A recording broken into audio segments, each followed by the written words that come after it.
People have become obsessed with cleaning since the pandemic. I guess while being stuck inside, people started to realize how dirty their homes really are. Well, our next guest says her social media accounts are dedicated to cleaning tips and have absolutely exploded in the past year. Check it out.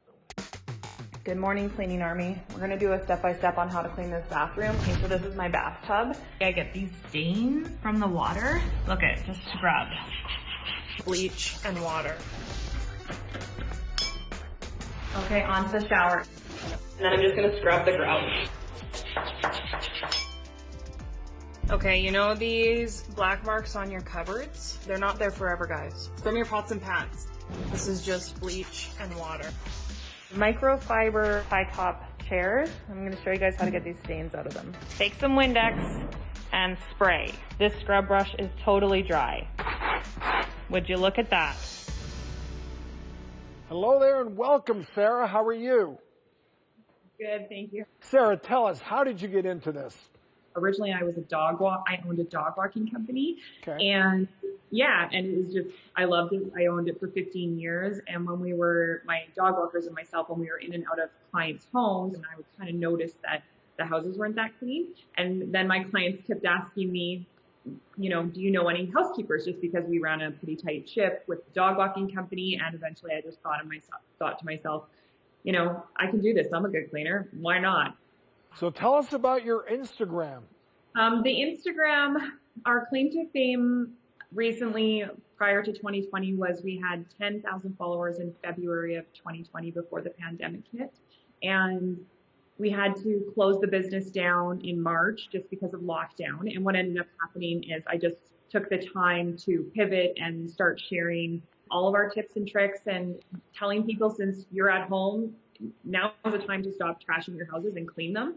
And that just spread like wildfire, giving out all the information for free and helping people along when they had nothing else to do but sit in their houses. And I think it gave them a big sense of control too, because they were worried and scared. So we really just helped them along and put some humor in it and yelled at them. I like to be pretty straightforward and blunt about what they need to do and how to disinfect. The rest is history. We're almost at 2 million followers. It's a very fast year for us. How many followers?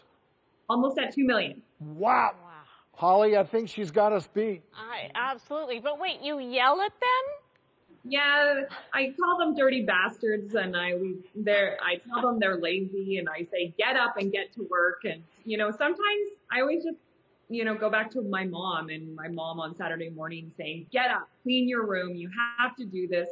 And honestly, it gets them motivated. And they're seeing a lot of the before and afters, and me teaching them from, you know, as we go one step at a time, teaching them. And then they see all of the work that we've put into stuff, because I can show, you know, clean or from dirty to clean very well. And I show us using the products. They can see it in real time happening. We don't filter anything. Everything is true. And then I also show them when stuff doesn't work. All right, Sarah, let's get to the nitty gritty.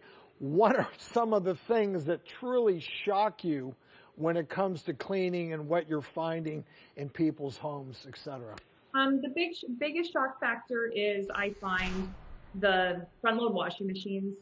People don't know that they're supposed to leave their doors open to stop mold growth. They're using way too much detergent. They let the water sit in there. And then it's really any appliance that you put something to get clean in, that they don't realize that they also have to care for that. And then, dishwashers are I would say it's front load washing machines and then dishwashers is the tie, because dishwashers are really moldy. Most of them have a filter at the bottom that needs to be cleaned on a monthly basis. And people don't know to do that. And I always say, you're putting your dishes in here to clean and then eat off of them. You know, you need to clean this.